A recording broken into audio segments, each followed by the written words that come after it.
बोलो सतगुरु भगवान की, मात पिता गुरुदेव की जय हो।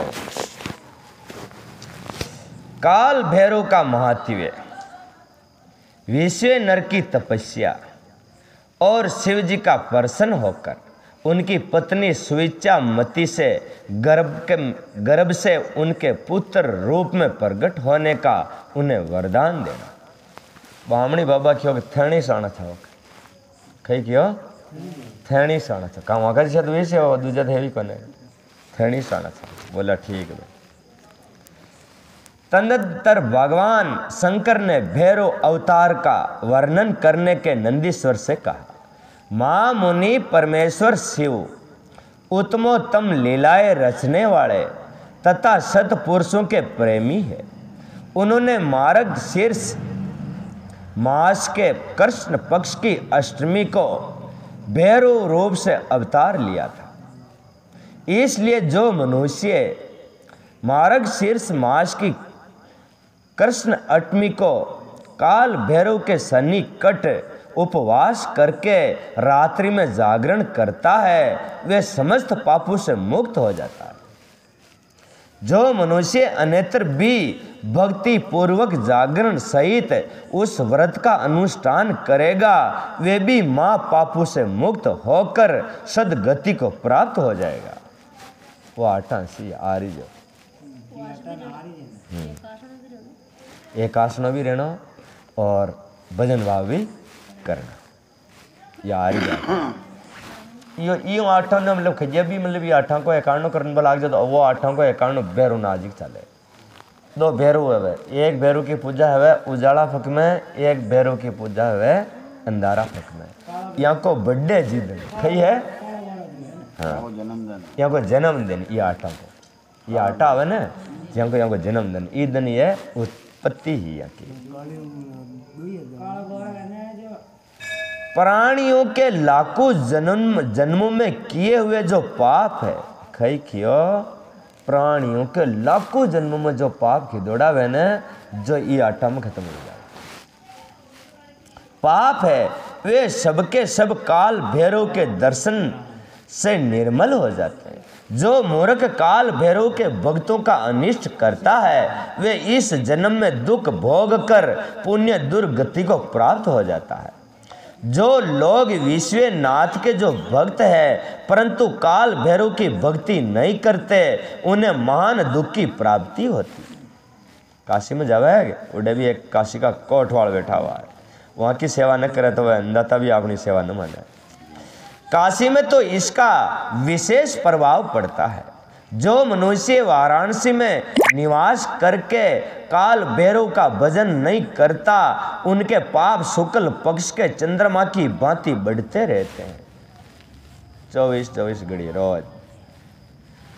जो काशी में प्रत्येक से भौमवार की कृष्ण अष्टमी के दिन काल राज का भजन पूजन नहीं करता उसका पुण्य कृष्ण पक्ष के चंद्रमा के समान क्षीण हो जाते हैं। तदंतर नंदीश्वर वीरभद्र तथा सर्वभाव अवतार का वृतांत सुनाकर कहा, ब्रह्मपुत्र भगवान शिव जिस प्रकार प्रसन्न होकर विश्व नर मुनि के घर अवतरित हुए थे शशि मौली के उस चरित्र को तुम प्रेम पूर्वक श्रवण करो। उस समय वे तेजस्वी निधि अग्नि रूप सर्वा आत्मा परम प्रभु शिव अग्नि लोक के अधिपति रूप से गुरुपति नाम से अवतरित हुए थे। जी टाइम अंधता को कई नाम ही वहाँ को गुरुवेपति वहाँ अवतार को नाम हो गुरुवेपति सर्वे ब्राह्मण के ग्रह है ना जी टाइम महादेव जी को नाम है गुरुवेपति। गुरुवेपति नाम से अवर्णित हुए थे। पूर्व काल की बात है नर्मदा के रमणीय तट पर नरमपुर नाम का एक नगर था। उसी नगर में विश्व नर नाम के एक मुनि निवास करते थे। उनका जन्म सांडल्य गोत्र में हुआ था। वे परम पावन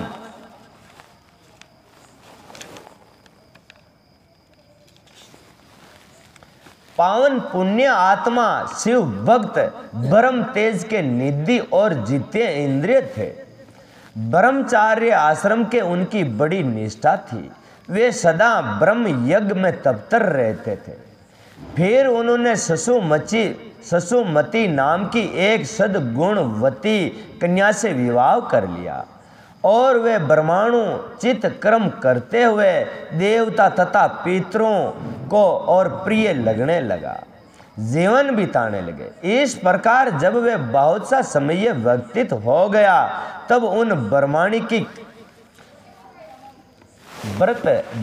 की छाया सृष्टिमती जो उत्तम व्रत का पालन करने वाली थी अपने पति से बोली, प्राणनाथ क्षत्रियों के योग्य जितने आनंद प्रद भोग है उन सबको मैंने आपकी कृपा से आपके साथ रहकर भोग लिया, परंतु नाथ मेरे हृदय में एक लालसा विचार काल से वर्तमान है।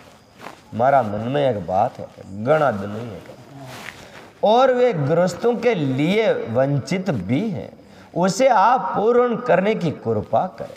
स्वामीन, यदि मैं वर पाने के योग्य हूँ और आप मुझे वर देना चाहते हैं तो मुझे मेश्वर सरी का पुत्र प्रदान कीजिए। ओके, भगवान शंकर से छोर छवन दता माके 18 साल है गया मकान के भक्ति करता करता मानकर रहता बनवा लोभ लुगई होके नहीं, ब्रह्मचार्य का पालन करते करते 18 साल व्यतीत कर दिया। जिज्ञा फिर लास्ट में जाता जाता बुढ़ापा में क्यों गंदाता, अब मेरे को एक गृहस्थ आश्रम में रहो जो मारे एक छोरा की लालसा है अब, और मारे छोरो है तो शंकर भगवान जिसे छोरो छावे ऐसे मोटो छोरो वहां का पति देव उनको मांगो। इससे नंदीश्वर कहते हैं, मुनि पत्नी के बात सुनकर पवित्र व्रत प्रायण ब्रह्मांड विश्व नर ब्राह्मण था, शरण भर के लिए समाधिस्थ हो गए और हृदय में योगा विचार करने लगे। आओ, मेरी इस सूक्ष्म मांगी पत्नी ने कैसा अत्यंत दुर्लभ वर मांगा है, ये तो मेरे मनोरथ पथ से बहुत दूर है। अच्छा, शिव जी तो सब कुछ करने में समर्थ है ऐसा प्रतीत होता है, मानो उन शंभु ने ही उनके मुख से बैठकर वाणी रूप में ऐसी बात कही है, अन्यथा दूसरा कौन ऐसा करने में समर्थ हो सकता है। वो कही हो कही के आपने शंकर भगवान ही की वाणी पे बैठकर खुआव दीजिए तो कोई पत्तो ही ना लेगा वहाँ का मुंडा का तो यहाँ के अंदर था कि ऐसी इच्छिस है दिखे न जो ही का मुंडा भैया बात आई समृद्ध हो सकता है। तदंतर वे एक पत्नी वती मुनि विश्वा नर पत्नी को आश्वासन देकर वाराणसी में गए, काशी में, और घोर तप द्वारा भगवान शिव के वीरेश लिंग की आराधना करने लगे। उड़े काशी में एक किशो लिंग है वीरेश लिंग, एक वीरेश लिंग है नौरे उड़ा तो वहाँ के नंदी पे तो करोड़ों लिंग है, पर वो वीरेश लिंग की सेवा करवा लता लाग गया। इस प्रकार उन्होंने एक वर्ष पर्यंत भक्ति पूर्वक उत्तम वीरेश लिंग की त्रिकाल अर्चना करते हुए अद्भुत तप किया। त्रिकाल खाने के हुए सुबह 4 बजे भी सेवा करनी, सुबह भी सेवा करनी और दिन दोपहर का भी करनी और शाम का भी करनी। हाँ ठीक है, त्रिकाल ने सुबह 7 बजे और दिन 12 बजे और शाम की 7 बजे, वो तो एक ब्रह्म मुहूर्त ब्रह्म टाइम अलग है जाएगा। सुबह 7 12 5 शाम का 7 त्रिकाल सेवा या 3 बारी दिन में सेवा करनी। ऐसा करता करता 1 साल निकल गया वहाँ को। त्रिकाल अर्चना करते एवं अद्भुत तप किया। 13वां मास आने पर एक दिन वे दिजे वर प्रातः काल तिरुपति गामनी गंगा के जल में स्नान करके जो ही वीरेश के निकट पहुँचे, जो ही उन तपोधन को उस लिंग के मध्य एक 8 वर्षीय विभूषित बालक दिखाई दिया। उस नगन शिशु के नेत्र कानों तक फैले हुए थे, होठों पर गहरी लालिमा छाई हुई थी, मस्तक पर पीले रंग की सुंदर जटा सुशोभित थी और मुख पर जैसी हंसी खिल रही थी। वे शेल शोचित अलंकार और चिंता बसम धारण किए हुए थे, चिता की बसम, तथा अपनी लीलाएं हंसता हुआ सुरती युक्तियों का पाठ कर रहा था। उस बालक को देखकर विश्व नर मुनि कृतार्थ हो गए और आनंद के कारण उनका शरीर रोमांचित हो उठा तथा बारंबार नमस्कार है, नमस्कार है, यूं उनका हृदय गदार फूट पड़ा। फिर वे अभिलाषा पूर्ण करने वाले 8 पद्दों द्वारा बालक रूपधारी परमानंद स्वरूप शंभु का सतवन करते हुए बोले। विश्वानर ने कहा, भगवान आप ही एकमात्र अद्वितीय ब्रह्मा है। ये सारा जगत आपका ही स्वरूप है, जहाँ अनेक कुछ भी नहीं है। ये बिल्कुल सत्य है कि एकमात्र रुद्र के अतिरिक्त दूसरे किसी की सत्ता नहीं है। इसलिए मैं आप महेश की शरण ग्रहण करता हूँ। शंभु आप ही सबके कर्ता और सबके हरता हैं तथा जैसे आत्म धर्म एक होते हुए भी अनेक रूप से दिखता है, उसी प्रकार आप भी एक रूप होकर नाना रूप में व्याप्त होते हैं। फिर भी आप रूप रहित है, इसलिए आप ईश्वर के अतिरिक्त मैं किसी दूसरे की शरण नहीं ले सकता। जैसे रज्जु में सर्प किसी ने वह कि एक अंधारा में हिंद्रो ही दिख गयो तो आप मन हाँ मान लीधो तो फिर आपने शंका नहीं तो हिंद्रो ही पड़ियो पण अंधारा में कालो नजर आ गयो तो आ गयो चौडी ने जाबा की छाती नेव तो नहीं नेवे। वो रज्जु में सर्प, रज्जु आने कहवाय मतलब ब्रह्म। हाँ, रज्जु में सर्प और सीपी में चांदी और मुर्ग मरीचिका में जल प्रवाह का भान। दोपहरिया ने दौड़े हूँ दिखा भाणी हूँ हेरियो हरी पण भाणी उड़े है कौन है। जल प्रवाह का भान मिथ्या है। उसी प्रकार जिस जान लेने पर ये विश्व प्रपंच मिथ्या भाषित होता है, उन महेश्वर की मैं शरण लेता हूँ। शंभु जल में जो शीतलता, अग्नि में दाहकता और सूर्य में गर्मी और चंद्रमा में अधिकारिता, पुष्प में गंध और दूध में घी वर्तमान है, वे आपका ही स्वरूप है। अंत में आपके शरण हूँ। आप कान रहित होकर शब्द सुनते हैं, नासिका विलीन होकर सूंघते हैं, पैर नहीं होने पर भी दूर तक चले जाते हैं, नेत्रहीन होकर सब कुछ देखते हैं और जिया रहित होकर भी सत्य रस को ज्ञात है। भला आपको सम्यक रूप से कौन जान सकता है। इसलिए मैं आपकी शरण में जाता हूँ। इसे आपके रहस्य को न तो साक्षात वेद ही जानते हैं, न विष्णु, न अखिल विश्व के विधाता ब्रह्मा, न योगिंदर और न इंद्र आदि प्रधान देवताओं की तो इसका पता ही नहीं है, परंतु आपका भक्त उसे जान लेता है। वो क्यों खुनी नंगे ने पड़े थाना की करबो सारे बने थका भगत ने थाकी नंगे पड़ जाओ दुनिया ने जाने की खुनी नंगे ने पड़बा देव थाना।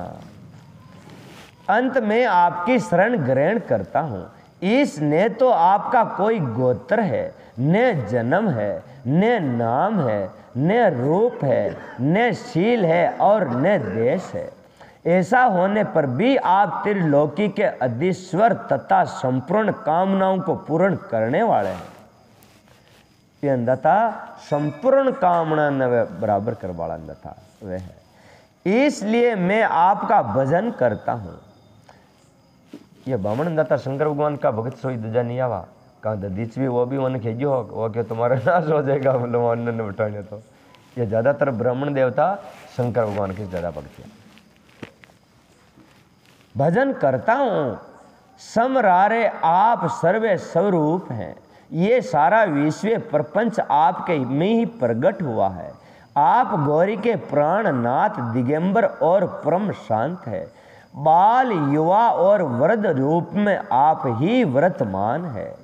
ऐसी कौन सी वस्तु है जिसमें आप व्याप्त नहीं हो। अंत में आपके चरणों में नमस्तक हूँ। नंदीश्वर कहते हैं, मुनि यूं स्तुति करके विपर वर विश्वानर हाथ जोड़कर भूमि पर गिरना ही चाहते थे, जब तक संपूर्ण वर्दु के वृद्ध बाल रूपधारी शिव परम हर्षित होकर उन भूदेव से बोले।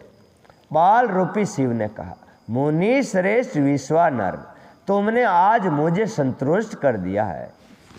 यह बारो आप स्तुति की दी है कि उम्मीद दता राजी है। यह बारो खेतो आर्यन थेना ऊर जिम भी दता राजी है।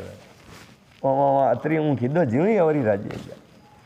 विश्वानर, तुमने आज मुझे संतुष्ट कर दिया। भूदेव, मेरा मन परम प्रसन्न हो गया है। अंते अब तुम उत्तम वर मांग लो। वे सुनकर मुनि श्रेष्ठ विश्वानर कुर्त हो गए।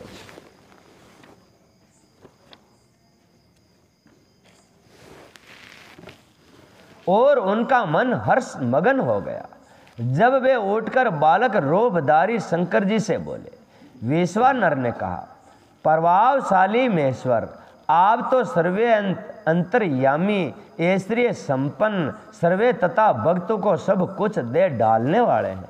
भला आप सर्वे यज्ञ कौन सी बात छिपी है, फिर भी आप मुझे दीनता प्रकट करने वाली याचना प्रति आकृष्ट होने के लिए क्यों कहते रहे।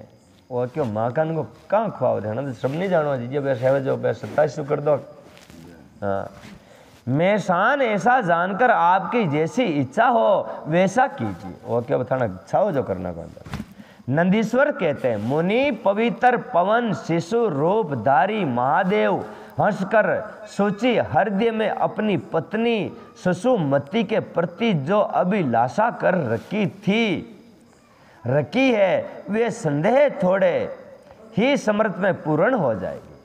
वे महादेव जी क्यों थारी लुगाई जो लालसा करवेली, वे थोड़ा दिन महीने थारी कामना पूर्ण वे जाएगी। जा माँ मती में सुसुमति से गर्भ में तुम्हारा पुत्र होकर प्रकट होऊंगा। मेरा नाम गुरेपति होगा। मैं परम पावन तथा समस्त देवताओं के लिए प्रिय होऊंगा। जो मनुष्य एक वर्ष तक शिव जी के संकट निकट तुम्हारे द्वारा कथित इस पुण्यमयी अभिलाषा स्तोत्र का तीनों काल पाठ करेगा, उसकी सारी अभिलाषाएं पूर्ण कर देगा।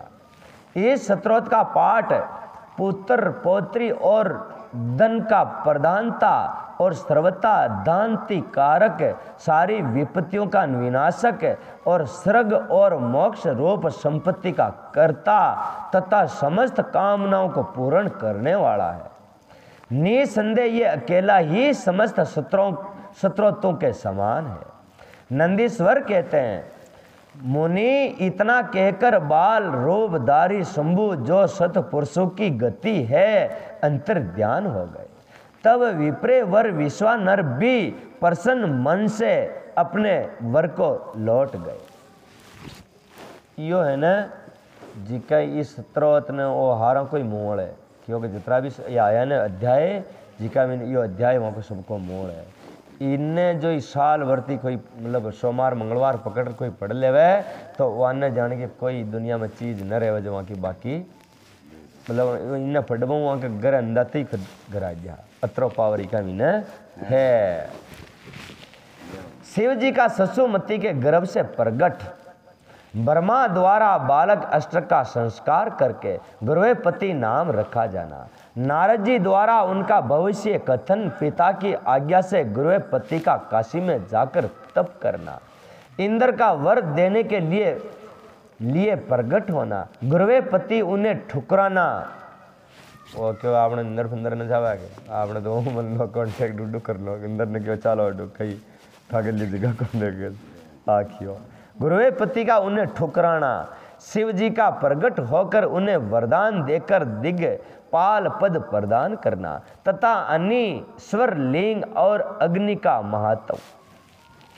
नंदीश्वर जी कहते हैं, मुनि घर आकर उस ब्राह्मण ने बड़े हर्ष के साथ अपनी पत्नी से वह सारा वृतांत कह सुनाया। वो क्यों अन्नता अपने घरे आई। उसे सुनकर विपर पत्नी सुसुमती को महान आनंद प्राप्त हुआ। वे अत्यंत प्रेम पूर्वक अपने भाग्य की सराहना करने लगी। तदंतर समय आने पर ब्रह्मांड द्वारा विधि पूर्वक गर्भाधान क्रम संपन्न किए जाने पर वे नारी गर्भवती हुई। फिर उन विद्वान मुनि ने गर्भ के सपनंदन करने से पूर्व ही पुस्तकवती वृद्धि के लिए गुरुवे सूत्र में वर्णित विधि के अनुसार समस्त रूपों का सुवन संस्कार किया। समझ रहे हो? कितनी मोटी बात कही गया। जिस औरत के पेट में बच्चा हो है, उसको जैसी आप किताब पढ़ाओगे, दान करवाओगे, पुण्य करवाओगे, जैसा उनको पुत्र प्राप्त हो जाए। यह बात जिसका पेट में बच्चा बच्ची है ना, अच्छा शास्त्र पढ़ाना था काम ज़्यादा काम तो वहाँ के लिए दूजी न रखे, वहाँ शास्त्र दे लाना था, शाम सुबह वहाँ का धर्म करवाना था, कबूतरा ने खीमे मतलब इसने धर्म में उड़ जाए रखना, तो वहाँ के अच्छा बढ़िया।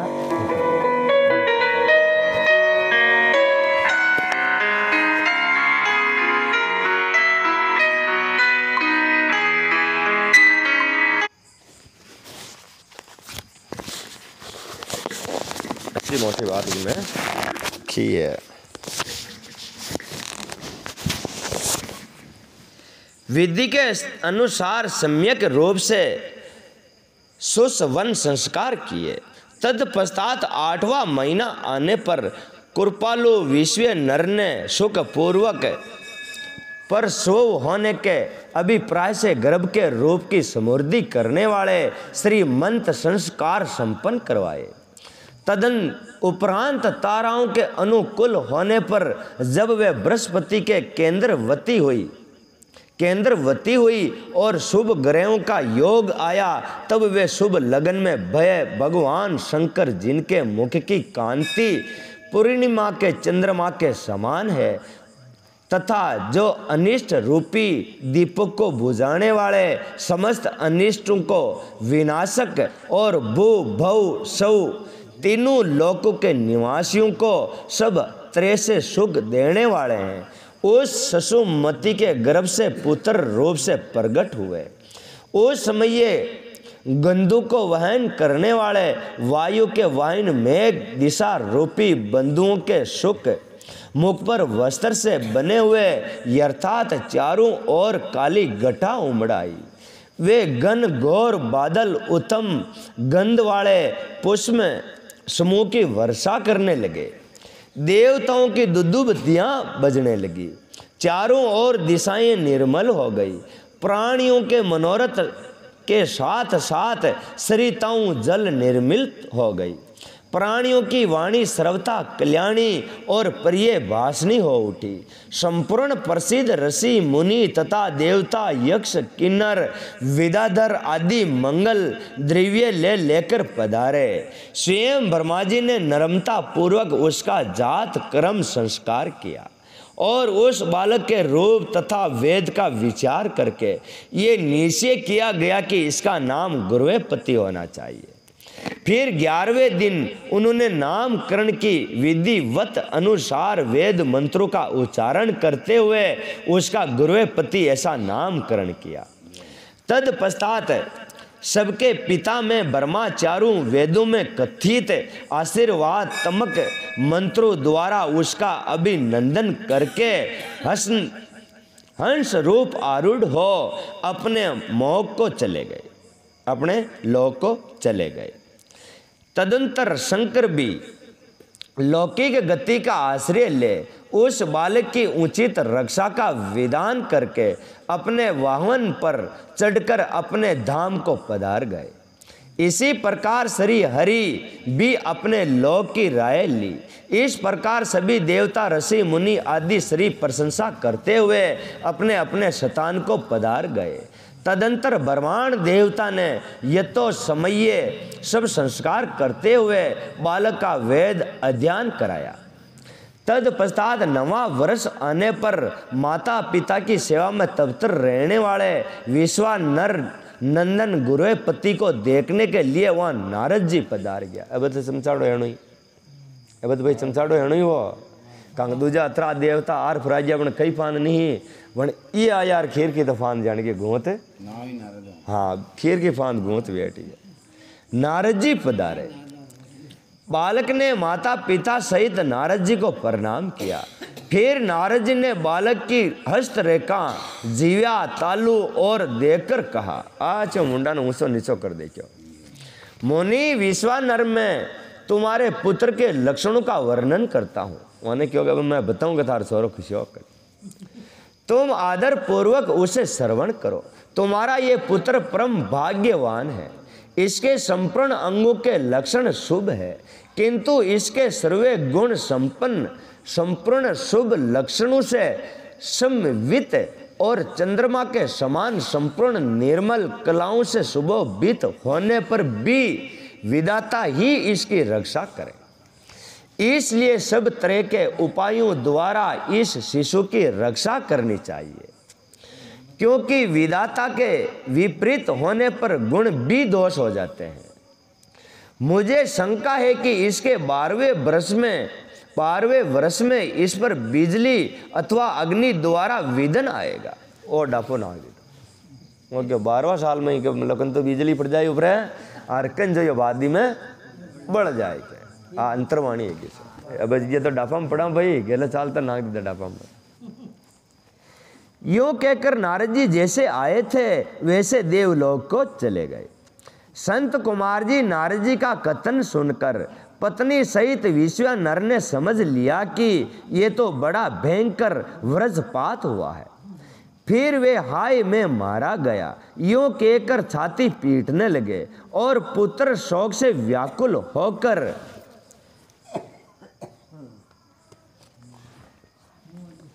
गहरी मूर्छा के वशीभूत हो गए। उधर सुचुमती भी दुख से पीड़ित हो अत्यंत ऊंचे स्वर में हाहाकार करने लगी। दाढ़ मारकर रो पड़ी। उसकी सारी इंद्रिय अत्यंत व्याकुल हो उठी। तब पत्नी के अर्थनाद को सुनकर विश्वानर भी मूर्छा त्याग कर उठ बैठे हुए ये क्या है, ये क्या हुआ, यूं ऊंचे स्वर से बोलते हुए कहने लगे गुरुवे पति जो मेरा बारे विचरने वाला प्राण मेरी सारी इंद्रियों का स्वामी तथा मेरे अंतर आत्मा में निवास करने वाले हैं कहा है। तब माता पिता को इस प्रकार अत्यंत शोक ग्रस्त देखकर शंकर के अंश से उत्पन्न हुआ वे बालक गुरुवे पति मुस्कुरा कर बोला। गुरुवे पति ने कहा माताजी तथा पिताजी बताइए इस समय आप लोग कौन सा क्या कारण है, आपका रोने का क्या कारण है, किस लिए आप लोग फूट फूट कर रो रहे हो, कहाँ से ऐसा भय आप लोगों को प्राप्त हुआ है। यदि मैं आपकी चरण रेणुकों को अपने शरीर में रक्षा कर लूं तो मुझ पर काल भी अपना प्रभाव नहीं डाल सकता। वो क्यों गंदाता दर्पोमती के मारो काल भी मारो खई ने कर सके बनवा तो वो डापो फट गया नंदाता तब से वो शंका किड्डा निकला, शंका बढ़ गई बात वैसे। फिर इस तुच्छ चंचल एवं अल्प बल वाली मृत्यु की तो बात ही क्या है। शंकर भगवान क्योंकि मृत्यु मेरे को नहीं मार सकती है बनवा मानने कौन है। माता पिताजी अब आप लोग मेरी प्रतिज्ञा सुनिए। यदि मैं आप लोगों का पुत्र हूं तो ऐसा प्रयत्न करूंगा जिसे मृत्यु भी भयभीत हो जाएगी। मैं सतपुरुषों को सब कुछ दे डालने वाले सर्वे यज्ञ मृत्यु जय की भली भांति आराधना करके माँ काल को भी जीत डालूंगा क्योंकि माँ काल ने भी जीत लेंगे भक्ति कर। ये मैं आप लोगों से बिल्कुल सत्य कह रहा हूं।